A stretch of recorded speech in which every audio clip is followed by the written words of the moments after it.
sentir a sua presença. Não importa a forma que você adora. O importante não é a forma que nós adoramos do lado de fora. O importante é a forma que nós adoramos do lado de dentro. Porque a verdadeira adoração, ela sai de dentro para fora. E eu sei que no meio de nós esta noite temos verdadeiros adoradores. Igreja, eu quero trazer uma mensagem bíblica para o teu coração, uma mensagem profética dentro do tema proposto. E o tema que foi proposto para essa campanha é um tema necessário para a igreja dos nossos dias, porque é um tema que nós podemos levar para as mais diversas áreas da nossa vida, da nossa história com Deus. Quando nós entramos na Bíblia Sagrada e no livro de Juízes, nós entramos em um tempo de muitos conflitos sobre a nação e sobre a terra de Israel. Quando nós abrimos a Bíblia no livro de Juízes, nós vamos entender que Deus levantava homens para que guiassem o povo em seu caminho. No tempo de Juízes, todas as vezes que o povo fazia o que era reto diante de Deus, esse povo vencia as suas grandes batalhas.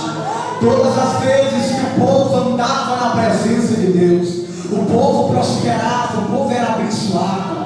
Mas todas as vezes que esse povo saía dos caminhos do Senhor, a maldição pairava sobre eles.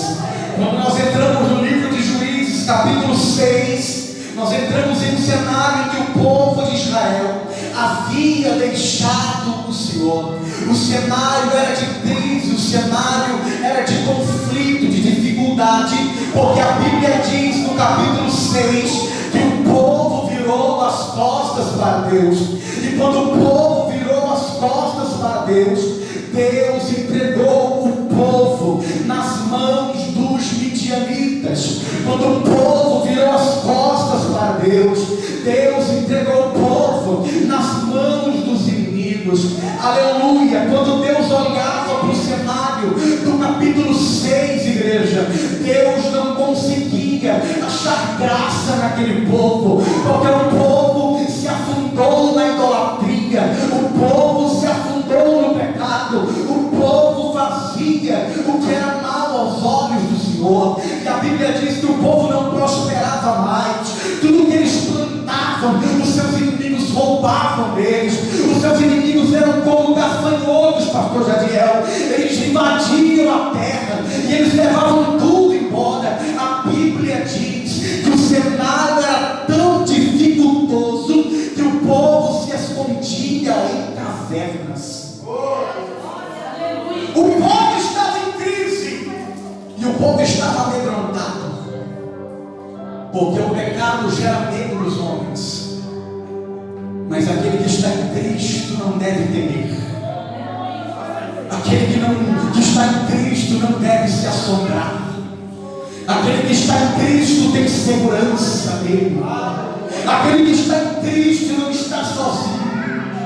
O povo se escondia nas cavernas, porque os inimigos roubavam, pastor Gerson, tudo que era deles. Eles plantavam, mas não podiam colher. Eles plantavam, mas não prosperavam. Mas tinha um motivo. E sabe qual era o motivo? O pecado daquela nação. Louvado seja Deus. O pecado fez com que o povo vivesse a crise. Mas a Bíblia diz no capítulo 6, versículo 6, que então, diante do cenário que o povo vivia, eles então agora começaram a clamar o Senhor. A oração resolve tudo. Eu preciso pregar isso aqui essa noite. A oração ainda é a base da igreja de Cristo. Os tempos podem mudar, mas a oração ainda é o que mantém a igreja de pé. Tem gente que olha para você e diz: como é que você está de pé no meio da crise, do deserto, do vale? Mas o que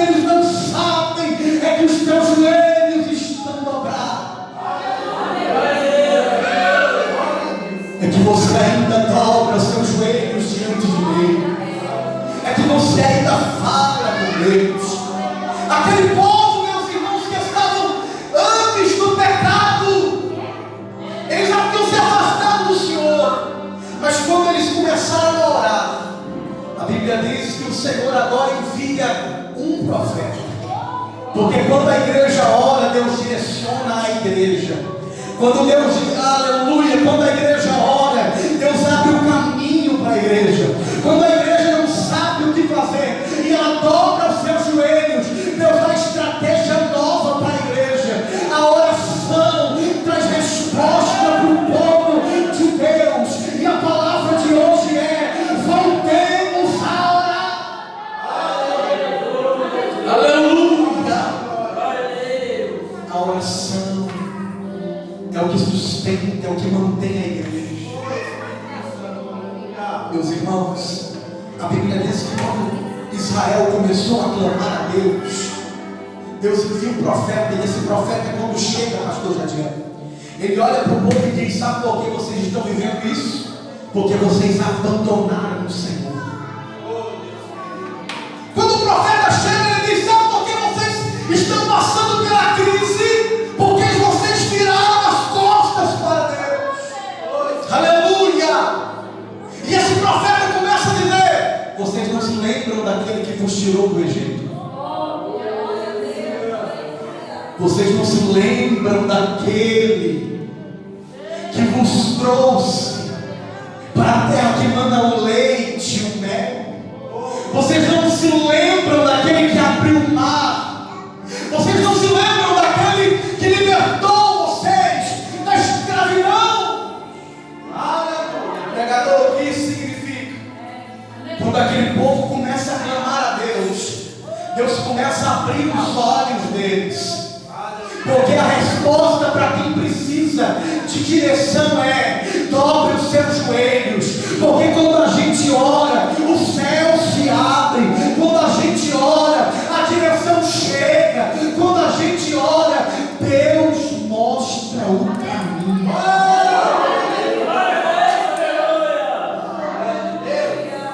A oração, meus irmãos, nos leva a um nível mais elevado.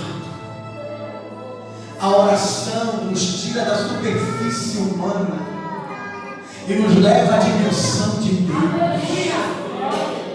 A oração faz queimar dentro do nosso coração a chama do Espírito Santo. A oração faz a igreja vencer as suas maiores batalhas. A oração, aleluia, mostra o que deve ser feito. Quando a igreja ora, a igreja ganha almas para Cristo. Quando a igreja ora, ela tem uma palavra para converter o pecador. Quando a igreja ora, ela é uma igreja que fala a verdade, doa quem doer, porque ela é um instrumento de Deus. Ela não fala o que quer, mas fala o que Deus manda, mas fala o que Deus ordena. Aleluia! Nós precisamos viver a oração. Quando aquele povo ora, Deus desperta aquele povo e Deus mostra para eles que tudo que eles estavam vivendo eram consequências de ter abandonado o Senhor. E diante desse cenário de crise, os olhos do Senhor estão passando sobre a terra.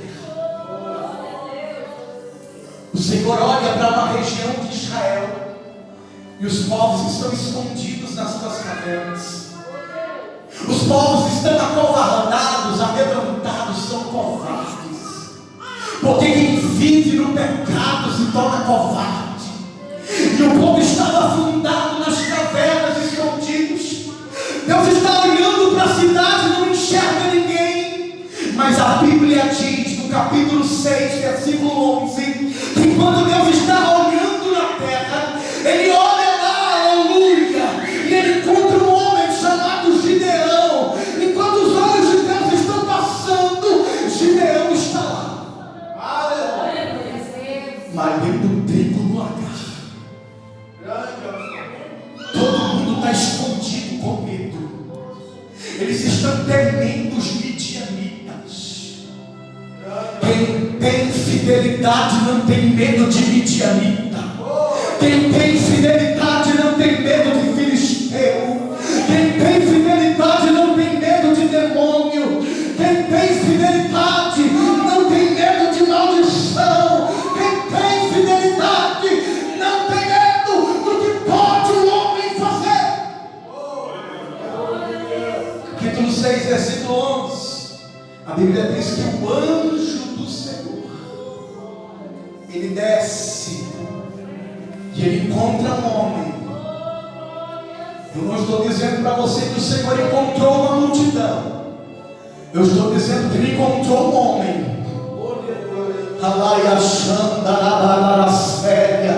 Ele encontrou um homem malhando trigo no lagar. Estava lá Gideão. E a Bíblia diz que o anjo olha e diz para ele: Gideão, o Senhor é contigo, varão valoroso. O Senhor é contigo, homem valente. O Senhor está contigo. Queridos, Gideão estava malhando trigo no lagar. Na lógica, o lagar era um lugar pequeno, apertado. E ele estava, pastor Jadiel, trabalhando no lagar, porque não poderia trabalhar em público, mas lá no seu esconderijo. Sabe qual que é a diferença de Gideão para aqueles que se esconderam nas cavernas? É que Gideão, ainda que estava escondido, ele permaneceu trabalhando. Eu me escondo, mas não paro de trabalhar. Eu estou passando pela crise, mas não paro de trabalhar. A terra está em crise, mas eu não paro de trabalhar. Enquanto o povo está com medo na caverna, Gideão está malhando trigo, porque não se malha trigo no lagar, se malha trigo na eira. Sabe qual que é a diferença do lagar para a eira? O lagar não era um lugar apropriado para se malhar trigo. A eira era um lugar mais apropriado, porque era um lugar mais aberto, aonde tinha mais ventilação. O vento passava, e todas as vezes que se malhava o trigo na eira, o vento que soprava ali tirava as impurezas. Mas do lagar não. Do lagar é apertado. Do lagar é escuro. O lagar, pastor Jaziel, parece ser angustiante. Mas até no meio da angústia eu continuo trabalhando para o Senhor. Até no meio da terra eu continuo trabalhando para o Senhor. Alguém está dizendo: os amalequitas estão vindo aí, mas eu não deixo de trabalhar para o Senhor. Os amalequitas estão chegando, mas eu continuo malhando trigo no lagar. Não deixe de malhar o teu trigo. Pregador, o que é malhar o trigo? Malhar o trigo é permanecer fazendo o que tem que ser feito, mesmo no meio de batalhas. Você consegue permanecer fazendo o que tem que ser feito, mesmo no meio de batalhas? Assim te pergunta o Senhor.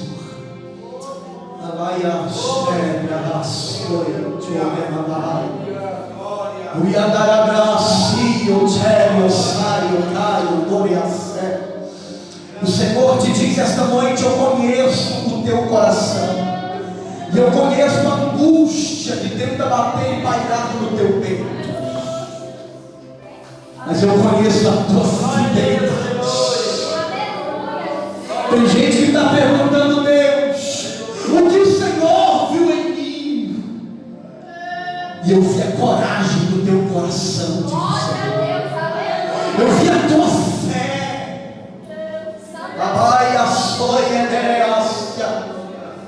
Ele te viu. Ele te conhece.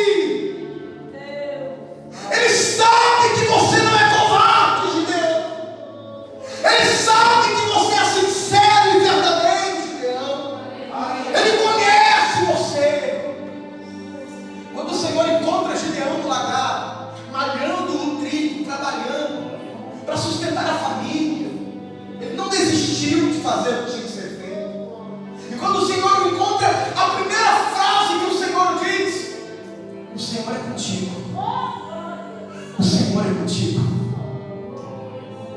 mesmo no meio dessa guerra, o Senhor é contigo. Ainda que algumas portas não se abriram, o Senhor é contigo. Ainda que passes pelo vale, o Senhor é contigo.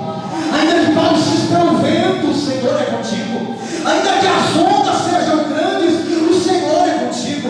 Ainda que você não veja caminho, o Senhor é contigo. Ainda que as portas você não veja, o Senhor não te abandonou.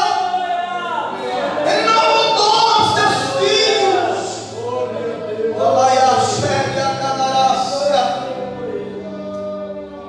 É um elogio de Deus. Deus está elogiando Gideão pela sua perseverança. Mas quando Gideão ouve acerca da palavra que o Senhor o transmitiu, ele se sente insignificante, porque ele diz: Senhor, como assim?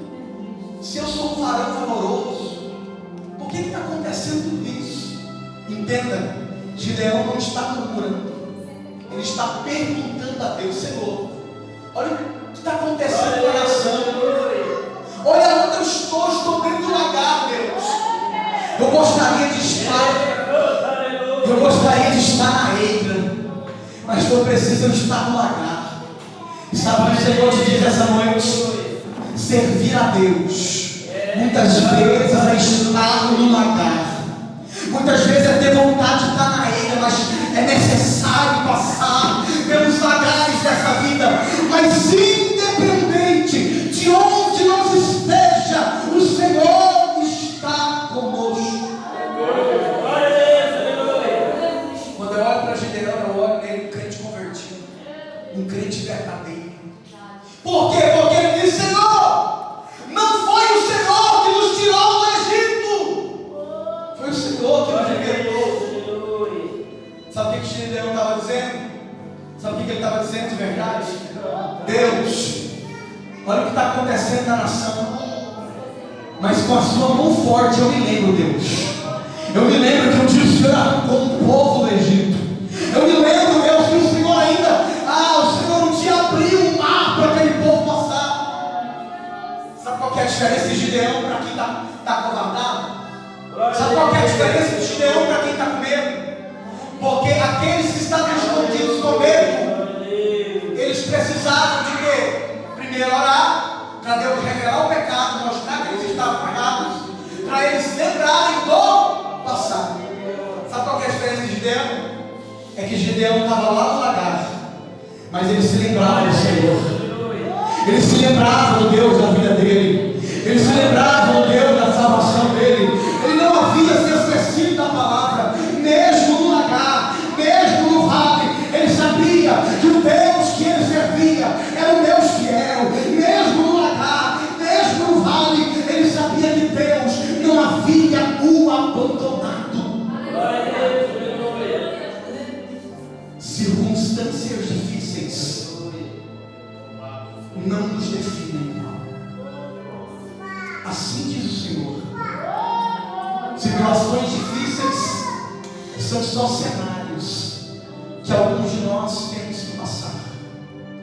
E esses cenários não se comparam com a glória que está reservada para aqueles que permanecem fiéis à sua palavra. O Senhor está dizendo para alguém esta noite: esta luta que você pensa ser o teu final é só um cenário, isso vai passar. Esse deserto que você diz não tem jeito, Deus está dizendo, é só um cenário. O Senhor vai fazer o anjo descer no seu cenário, assim como ele enviou o anjo no cenário de Gideão. O anjo que entra no cenário de Gideão olha para ele e diz: Gideão, tu és escolhido para ser enviado à nação, para que liberte a nação da opressão dos midianitas. Irmãos, quando eu olho para esse texto do capítulo 6, uma coisa eu aprendo: Deus está chamando Gideão em um dos cenários mais difíceis da sua história. Oh Deus, glória a Deus. estava sentado no trono. Gideão não estava, aleluia, no meio da calmaria. Gideão não estava no palácio. Gideão não estava no lugar de honra. Gideão estava no lagar, aonde ninguém olhava, ninguém via, ninguém enxergava, mas os olhos de Deus olhavam para ele. O Senhor te vê esta noite, e Ele conhece o lagar da nossa história. Ele viu que você mesmo na guerra não parou de trabalhar para Ele. Ele viu que no dia que você estava angustiado, você disse: eu não vou parar, porque eu sou um soldado de Cristo. Mesmo na guerra eu sirvo ao meu Senhor. Queridos, a Bíblia diz que Deus chama Gideão e ele olha para o Senhor e diz: Senhor, me prove que é o Senhor que está aqui. Eu quero uma prova que é mesmo o Senhor. Queridos, o Senhor está chamando um homem improvável, alguém que ninguém acreditava. E quando Deus chama Gideão, quando Deus o chama para a chamada de libertação, Gideão olha e diz: Senhor, mas eu sou de uma família pobre e sou o menor da casa do meu pai.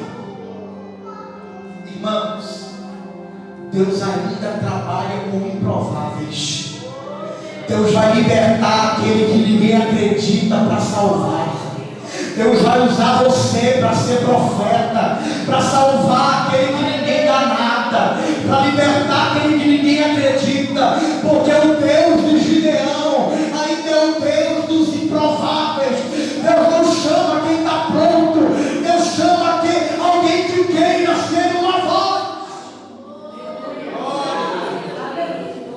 Os maiores profetas da Bíblia, os maiores homens de Deus, eles não estavam prontos, mas foram capacitados para a obra que Deus os entregou. Se Deus chamasse um povo pronto, esse povo iria se gloriar. Se Deus chamasse um povo pronto, esse povo ia andar de nariz empinado. Mas por que Deus chama os pequenos? Porque quando Deus chama os pequenos olham para o Senhor e dizem: Senhor, eu sou pequeno. Mas a Bíblia diz que Deus, Ele escolhe as coisas loucas desse mundo para confundir as sábias. Ele escolhe aqueles que não são para confundir os que são. Ele escolhe as coisas mais desprezíveis. E Deus, quando olha para Gideão no lagar, Deus olha para a coisa mais desprezível daquele tempo e diz: Gideão, eu te chamo para libertar um povo, eu te chamo para libertar uma nação, eu coloco um cajado nas tuas mãos, Gideão. Ele pede alguns sinais para Deus. Deus dá diversos sinais aqui, não quero entrar em detalhes para prosseguir na mensagem. E o Senhor dá a ele diversos sinais, que era o Senhor que estava falando com ele. Gostaria que, se você pode, estenda as suas mãos ao céu assim. Gostaria que você repetisse assim comigo: o Senhor ainda é um Deus de sinais. Diga assim: eu sei que se eu pedir um sinal, Ele pode me dar um sinal. Diga assim: me dá um sinal hoje, Jesus. Assim como Gideão pediu um sinal, diga assim: me dá um sinal, Jesus. Ele vai te dar um sinal hoje.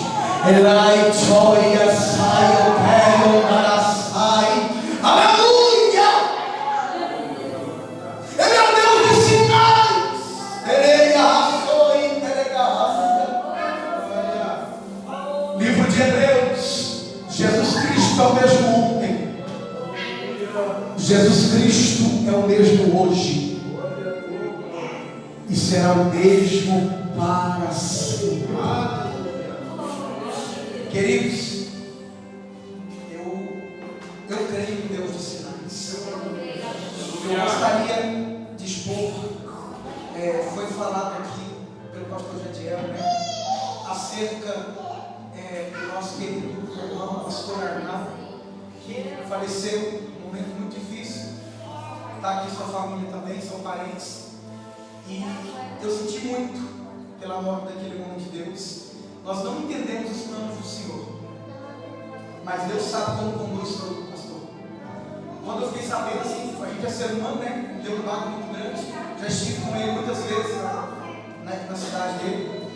E eu parei um pouco para refletir, porque essas coisas nos fazem refletir. E no mesmo dia que ele faleceu também a sogra do meu irmão. Ontem a gente também estava no velório. E essas coisas me fizeram refletir e eu comecei a pensar muito. E o Senhor, Ele me disse: Gabriel, aqueles que estão na minha presença, aqueles que estão nos meus caminhos, são direcionados pelas minhas mãos. Sou eu quem faço tudo em todos. Esposa é testemunha do que eu comentei com ela dentro do carro ontem. Estava um pouco aflito, porque eu conheci o pastor Arnaldo. E a gente fica aflito, a gente é irmão em Cristo, né? Servo de Deus. Mas no momento da minha oração eu disse: Deus, como que pode isso acontecer? A gente é humano, pastor, né? A gente é ser humano. Eu falei: Senhor, quais são os teus planos? Como assim? E o Espírito de Deus, ele disse para mim, bem no meu ouvido, lá em casa. Ele disse assim: meu filho, por que tu observas aquilo que a mídia e os humanos dizem? Antes que aquele carro batesse, eu removi o meu servo daquele carro. Aleluia.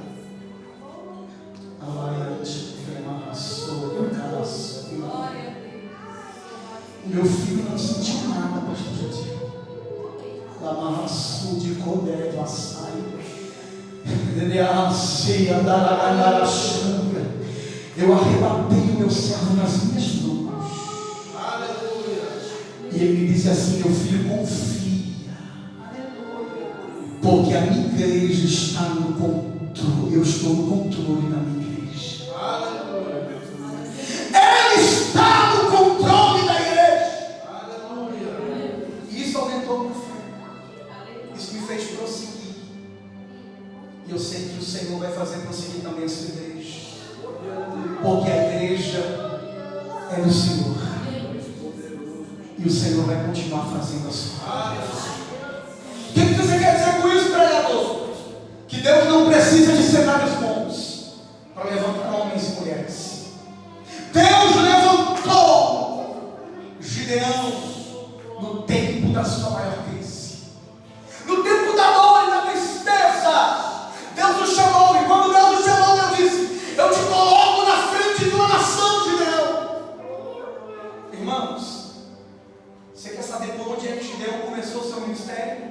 Se nós lemos o texto no capítulo de número 6, versículo de número 25, a Bíblia diz que Gideão, quando ele inicia a chamada de Deus, quando ele toma coragem, toma frente da obra do Senhor para guiar o povo, libertar o povo, a Bíblia diz que a sua obra começou dentro da sua casa. Deus olhou para ele e disse: Gideão, derrube os ídolos que estão na casa do teu pai.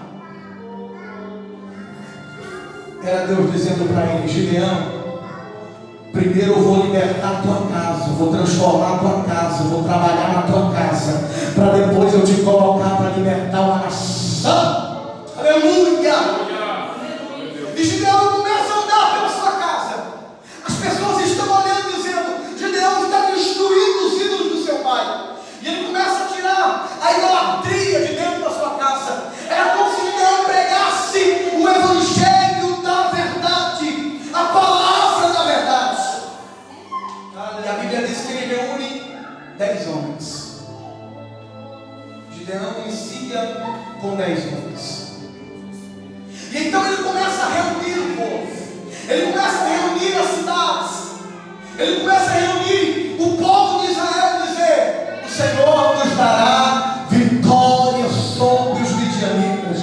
O Senhor nos fará vencer esta guerra. E a Bíblia diz que a pregação de Gideão, que a mensagem de Gideão reúne 32.000 pessoas. Glória a Deus.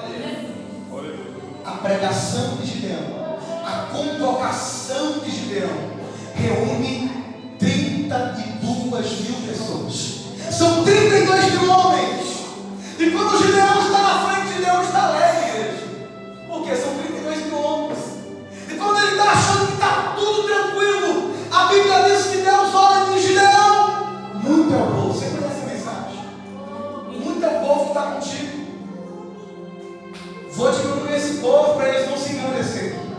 Porque Gideão, se eu te der vitória para a nação, com essa quantidade eles vão se gloriar e achar que foi a mão deles que os livrou dos midianitas.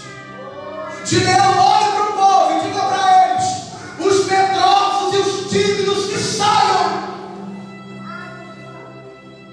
O Senhor não tem compromisso com o medroso. O Senhor tem compromisso com quem crê no poder genuíno da sua palavra. O Senhor tem compromisso. Só está apto para ir à guerra quem crê no Deus que dá vitória. Só está apto para ir à guerra quem crê no poder do Senhor dos exércitos. Aleluia. E aí então são diminuídas as pessoas. De 32 mil pessoas ficam só 2 mil. E assim esse povo só vai diminuindo. Por quê? Porque esse povo vai sendo provado, igreja. Eu queria dizer isso aqui. Muitos são chamados, mas poucos são escolhidos. Eu profetizo que você é escolhido. Eu profetizo que você é escolhido pelo Senhor.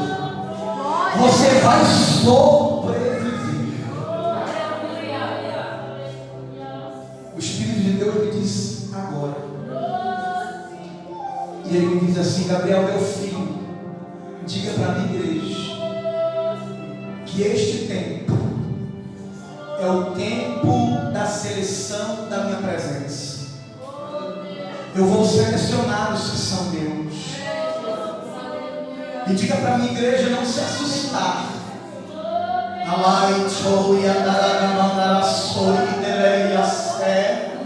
Porque é o tempo de selecionar os fiéis. É tempo de selecionar os que são meus. Os que são meus foram provados no fogo, mas permaneceram de pé. É tempo de selecionar aqueles que estão na minha presença. Urai Ashandarai. Esta seleção está acontecendo porque o Senhor está voltando para buscar a sua igreja. Muitos vão deixar Gideão de lado, mas outros vão olhar para ele e dizer: Gideão, eu não te abandono, eu estou contigo nessa obra. Pastor, muitos vão pegar na tua mão e vão dizer assim: eu estou contigo.